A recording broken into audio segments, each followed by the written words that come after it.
Excited na ang maraming tagahanga sa nalalapit na teleseryeng pagbibida ni Catherine Bernardo, James Reid at Maha Salvador.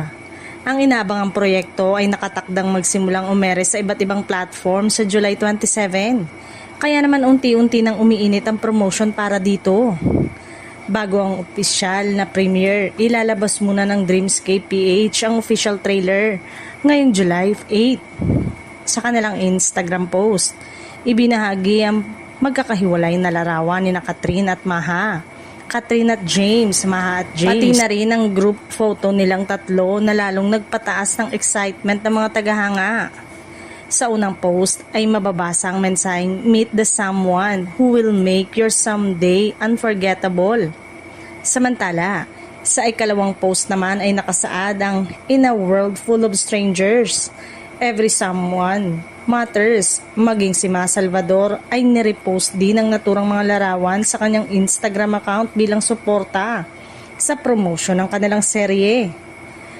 Marami ang naniniwalang magiging malaking usapan ang proyektong ito dahil ito ang unang pagkakataong mapapanood si Catherine sa isang kakaibang tambalan kasama si James Reid.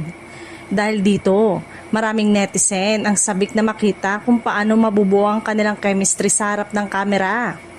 Isa rin itong malaking pagsubok para kay Catherine sa telebisyon matapos niyang patunayan ang kanyang husay sa pelikula at mapanatili ang kanyang reputasyon bilang isa sa pinakamalalaking box office star ng bansa. Marami ang umaasang madadali rin niya ang parehong tagumpay sa kanyang pagbabalik sa mundo ng teleserye. Samantala, todo suporta naman ang kanyang mga solid fans na matagal nang hinihintay na muli siyang mapanood sa isang serye. Ngayong ilang araw na lamang bago ilabas ang trailer, inaasahang mas lalo pang iinit ang usapan tungkol sa proyekto at sa magiging pagtanggap ng publiko sa bagong tambalan ni Catherine Bernardo, James Reid at Maha Salvador.